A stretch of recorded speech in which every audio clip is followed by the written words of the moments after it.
On this episode of He Said, She Heard, I sit down with actor, producer, writer, and humorist Meirav Zur. Plus, let me start again. We got some bloopers and poopers. Testing 1, 2, did you get the fart in there? What's a pooper? It's another word for outtake, coined by yours truly. All this and more on He Said, She Heard. He said, she heard about what's going on. He said, she heard about what's going on. About what's going on. Hey, Foxer! Now from a word from our sponsor. Hi, I'm your host Gav. How would I describe the view from my middle finger? Just get a cause, any cause. I mean, you can't be causeless. It's a satirical look at society. Came from a Chinese woman eating a bat. It's comedy with a difference. Call me lady. Okay, lady, welcome. No, call me Gaga. Okay, Gaga. No, call me lady. Jeez, we bring a different perspective to life. We are the AI news service that pretends to care, even though we really can't, because we are not real. You can subscribe and download episodes by searching The View from My Middle Finger on all major podcast platforms. Welcome to He Said, She Heard. I'm your host, Mike Fox. Now, are you ready for some natural laughter? Well, I think you will be, because joining me is an actor, producer, a writer, and humorist, Meirav Zur, a Jacqueline of many trades. She is best known for her one-woman show, Inconceivable. She joins her friend Alana also on an unscripted podcast called Minute Musings. So please welcome Meirav Zur. Thank you so much for having me. Oh, of course. Now, what I love is how you bring the real life to the stage and you make it hilarious. That's a big talent. So just, tell us about your process, your natural process of how all this comes to light so naturally and you just go with it. Yeah, that's basically it. I mean, I've been in theater for many years, and in theater and also, excuse me, and also in real life, I've always tended to go comedy and humor. It's just more fun. Mm-hmm. It guess. Is more fun. So that's just how it is. I always try to find the funny and try to see, the funny aspects of stuff. And there are a lot of things also in life that even if you don't look at it funny, it is funny because things are sometimes surreal and ridiculous and juxtaposed. And so that's just how it is. So that's, I guess, part of the process is just seeing, okay, where's the funny in that? Or, hey, that's pretty funny. Let's use it. So that's how it's always been. Whenever I can add funny, I add funny. And if I am to choose between a drama and a comedy, I'll always choose comedy. Yes, I definitely feel the same way in creation. Comedy just, especially with the way the world is, just to bring a little bit of lightheartedness, especially to areas where people are like, oh, wait, we usually don't joke about this, but you're like, no, let's bring some levity to this, which is what you do with your show. Yeah, that's and actually that show wasn't even supposed to happen. I mean, I wasn't aiming to create it. It was just while I've been doing, theater in terms of, producing and writing and acting and directing and everything. I've been doing that for years. But personally, I was also experiencing infertility, but I just didn't talk about it with anyone. Right. Of course, because no one talked about it. So that meant that I was the only freak of nature. So I wasn't going to talk about it. So It just kind of stayed this vicious cycle of silence that a lot of people are going through. But I didn't know at the time. And then just a few years ago, I sort of kind of felt like I could talk about it or a little bit about it, but I just didn't know how. And then I kind of just said, oh, wait a minute, comedy, that's my language. I can do that. And so I literally just invited some friends over and sort of performed my story of things that I was going through the past few years, but I did it like through, funny skits and characters and silly songs and all these props. And like, I just did it my way. And that was the way I could do it without just like, going into this like spiral of dread and sadness, because that's basically, infertility is anything but funny, but I just couldn't, talk about it otherwise. And then, it kind of sparked this whole conversation between us friends that, we kind of saw things that and brought up things that we didn't know about each other. And I was like, are there a lot of other people not talking about this thing? And, because I didn't know, and it got me really intrigued. And then my friends also were, of course, they were like, you have to do this as one of your shows. You have to create this as a show. And I was sure that no one would want to see it besides, people that knew me. But I said, okay, it's a challenge. And it was also the first time I was going to do a solo show, because I've never done solo performance. I've always had, other actors with me, which is a whole different thing. But I decided to take that challenge both professionally and personally, like exposing my own, private, raw, secret parts of me that I never talked about.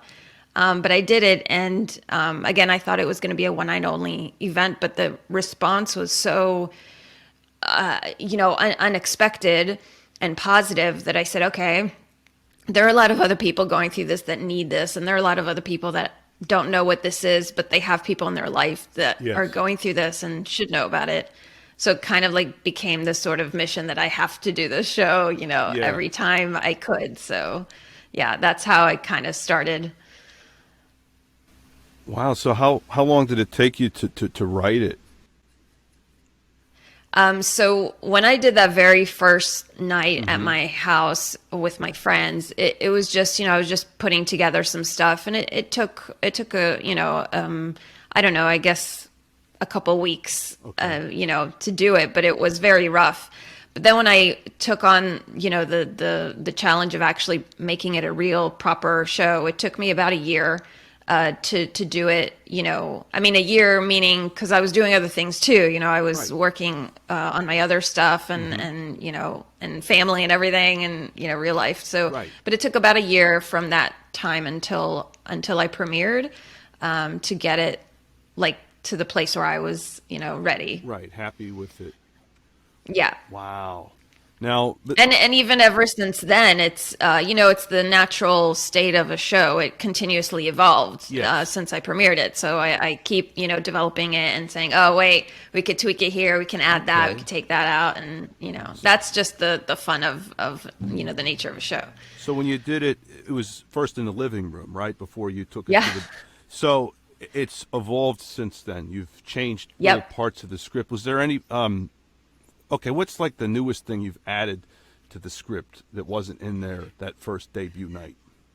Oh wow, there were a lot. Okay. Oh, you mean the first debut when it was a real show?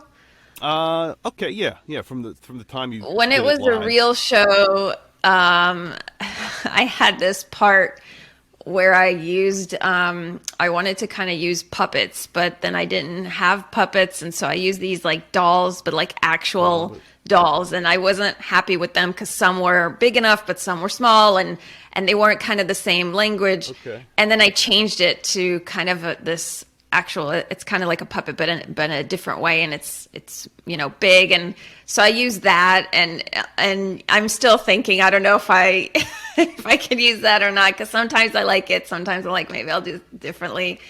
So that's different. I added a little song that wasn't there in the premiere, and like things like that. So I saw the video of the handbag rap. Is that part of the show too? No, the handbag rap was actually in the prequel, if you will. That was so there was another show that I did that was very kind of women centered, and so that was I did a rap about all the things I have in my bag. Now that's hilarious. Now, have women come out to thank you for helping? Yeah, that's awesome. Yeah, and a lot of different people. Like I've had women that have gone through it that said, "Thank you, I finally relate. You're finally, someone understands me." To people that are on different sides. Like someone said, our daughter's going through this, and we had no clue. This is what she's actually going through. Or someone said, that my mom went through years of treatment before she had me, and I didn't really know what that was until now. And I've had, medical professionals that said, wow, we never really, they see this every day and they don't really see all the other parts of this person. So it's that it's, because every person is going through something and has their own baggage. Yes. And, as we're walking about our day-to-day life and cross paths, we don't take into account that each person has an entire world going on. Yes. And so it's, it kind of also shows that we could just be a little bit more tolerant. Yes. Yeah, I think it's even harder with the way our world is so fragmented, especially with technology and how even during the pandemic, it's isolated people. So it's kind of nice to be able to bring something out into the light, but also keep it funny, I know I'm sounding like a broken record, but that's what's amazing and so talented about it, is that you can just take something like that's so, traumatic and heartbreaking, but you people end up walking out of the theater and they feel better. So that's gotta be it's like, thank you. Yeah, it's kind of, for me, for sure, at least, the very first one, it's kind of like also this therapy for me, because I have to relive this stuff every time I do it, and I have to go through it. So it is kind of also therapy for me, but I didn't even take into account that it was also therapy. It was like this group therapy for everyone there, because it's like, it's okay to talk about this and it's okay to laugh about this. And hey, did you ever think about that? And, we're human beings. We tend to go through a lot of similar stuff. And also in this show, I don't talk only about infertility. There's this whole part I do about gynecology, which every woman goes through. And, and men kind of hear about, but don't really know, or if they are, in the medical field, it's so interesting to be like, oh yeah, you there are some laughs that you hear that, it's like one of those related laughs, it's like, oh, that's relatable. I've done that, or I've seen that, or, oh, that's what that is, so that's a great feeling. Yeah, and that brings me to Smile and Nod. You have the gyno song, and it's a song that helps women get ready for that awkward visit to the doctor, to the gynecologist. Yeah. And it's always awkward. And, women, normally should be doing this yearly, and it's awkward every single time. And when you're doing infertility, it's constant. It's like almost daily. Yeah. And it's just like, this is a weird situation. I know, and no one says it's weird. No. And so I thought, okay, it's, and I keep telling myself when I'm there, I'm like, everyone does this, even celebrities, even, famous people, historians, scientists, they're all going through this. It's okay. You're just kind of trying to tell yourself it's okay. And I'm sure it was worse back in the medieval ages, having to go to the gynecologist back then. Imagine what it would have been like then, so you're like, well, we have it a little bit better today. Yeah, definitely. So tell us about the podcast you co-host, 9-Minute Musings. Yes. So, I do a lot of different stuff creatively. And this one was kind of the first one I did that wasn't a professional venture. I didn't do it as, something that I did as like one of my shows. I did it just for fun. And it started right before the pandemic started. Because it was just with a friend of mine. She's not an actor. She's not, she's just really funny. Yes. And, we always have these funny conversations, and we said, we should record these conversations one day, but we never really got around to do it. And then we were like saying, okay, let's figure out how to do it. We didn't know if we should do it on screen, if it should be a podcast, if it should be, we didn't know what to do with it. And then the pandemic happened. And then we were kind of like forced not to be together. So that crossed out the whole being together on screen thing. So we're like, okay, we can't do that. Wow. And then we kind of said, okay, let's do a podcast. And we just randomly rambled about stuff that, random topics that we find either amusing or something that we should talk about, even though no one cares. But, we just do it for fun. And we're kind of like based on the antithesis of professional podcasting. So we don't use, any special stuff. We would record on like whatever we could find our logo is something that I literally sketched with stick figures. It's the antithesis. We start our episodes in mid-sentence. We don't have an intro song. We don't have, we do everything like how, as simple as we could do, as bare bones as we could do, because that's what we just wanted to focus on the what we're talking about. And then, we would ramble on. Our episodes were initially 20 minutes or whatever. Not everyone's going to find this interesting if they ever listen. Mm-hmm. Let's chop it down. And so we said, okay, let's see if we could do it for, I don't know how we came up with 9, but we just did 9-minute musings. So that's our limit is 9 minutes, and we cut off at 9 minutes. We literally say bye and end the show. At 9 minutes, that's when it cuts off. So it's like when you're doing an open mic night and they give you 5 minutes? Yeah. And you see someone blinking the light. Okay, have a good night. Yeah, but it's even worse. It's like that old-timey cane that kind of drags you by the neck off the stage. It's like that. I love it. So how many episodes have you done of 9-minute musing so far? Oh my gosh, I think we have published now, if I'm not mistaken, 20 something. But we have a few more that we just. And again, we don't do this every week on a set time. Yeah. Sometimes we release 4 episodes in a row. It's so not, it's not at all like how a podcast maybe should be. But, we just do it because we're saying, okay, we're having fun. Yes. Listeners can have fun. That's all we can hope for. That's all you can hope for. That's great. Yeah. Well, what's your latest project that you're working on, your latest venture? Well, my latest venture is actually sort of back to Inconceivable. I really think that I haven't kind of maximized its potential because, it premiered in 2017 and really started to pick up in 2018, 2019. Literally, there were things happening. I was talks with, theater producers. Mm-hmm. I had a whole U.S. tour set up.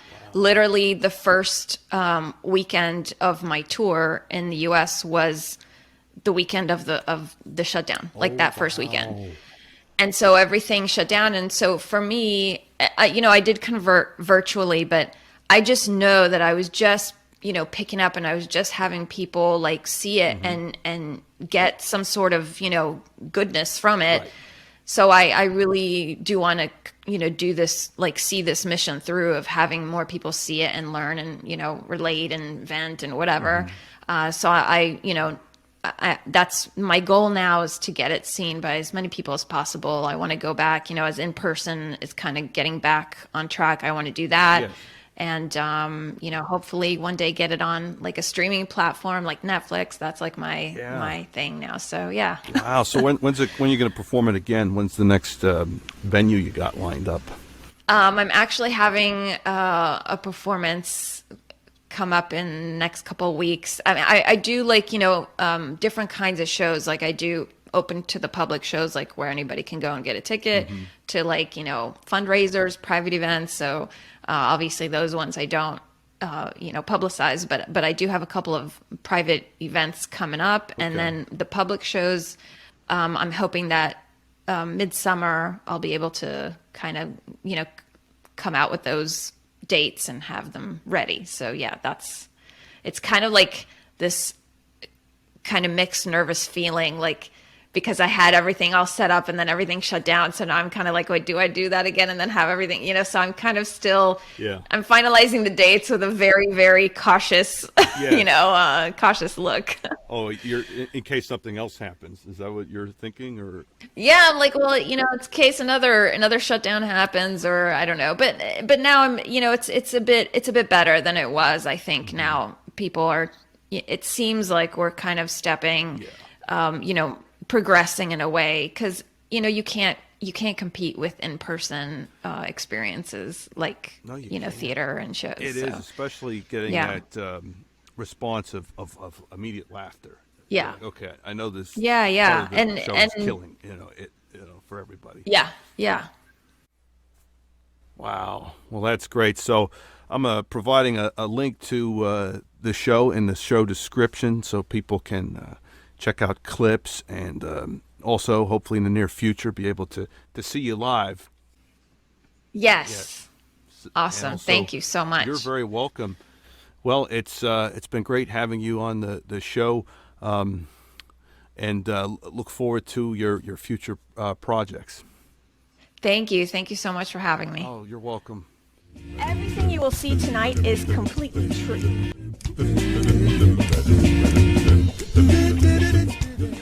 We're going to talk about sex. First, we take some tests. Well, not we, you. Well, not you too, just you, the woman. What to do? Women have all the machines. The show was fantastic. It was hilarious. It surpassed actually my expectations. Side effects include fatigue, nausea, changes in complexion, and complete insanity. I'll talk to a whole bunch of people I don't even know. And here we are.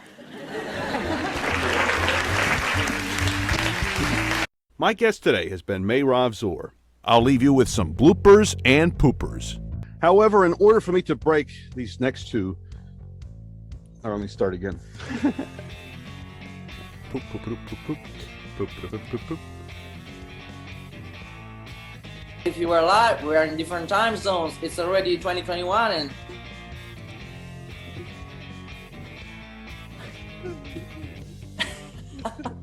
Doesn't matter. The mic, yeah. Okay, what do we... Woo! But neither does hate. Woo! I'll spare you the last 2 minutes because I have Hank and Cletus doing an ad for a men's product and they get pretty graphic. A little jealousy going on there. So, yeah. Testing 1, 2. Did you get the fart in there? Or poop. Who loves poop? I love poop. Poop is good, isn't it? Oh no, why did I say that? Oh my God. Is that right? Hey, trivia question for you. Well, who was the Duke and did he take the gun smoke? He almost did. His name was John Wayne. All the mundane details that I did. And this was kind of the red flag for me was when she said to me, you remind me of my ex. And that was our last conversation. Oh, that's always a classic. I'm going to use that next time I don't want to carry on dating someone. Well, there you go. I'm glad I was able to help you. Yeah. Ok, se voi state ascoltando questo... Repeat. Sure. He said she heard. These guys are a riot. And the Zeppelins are still sitting in my stomach. I love the quirky comedy. What? We're like squatters. The music. In California, there's many downloads. And now I can wear the show. Wow. That's right. I just bought some He Said, She Heard merchandise. I got a t-shirt, so beautiful, a mask. Who's that? A tank top. She's smoking hot. Thank you. Because on TeePublic, there's a sale going on. Did you see that? Head over to www.hesaidSheheard.com and click on Shop Now. Vámonos. Nom, nom, nom, nom. Honey, let's go. That's www.hesaidSheheard.com and click on Shop Now. 3, 2, 1. Welcome to the new He Said, She Heard. What? I like your energy, man. Half the crowd we could see was like super happy, like, wow. And the other half was like, what are you doing? What's going on here? Who are you? The sheets are on fire. Because you farted. Now look, there you go, put me on the spot. So we're good there. Go! 2 girls, 1 gold shot. I'm going to have to stop you there. I think you've got the wrong end of the stick. What sort of stick are you referring to? There's one particular book that we do stock, the Kama Sutra. That was so hard to keep that up. I'm sure I'm not the first person to say this, but man, I love your voice. I am transported to LA Confidential. It is amazing. So much resonance. Thank you. That means a lot to me. Come on, He Said. She Heard. That was really good. I love that. Oh, thank you.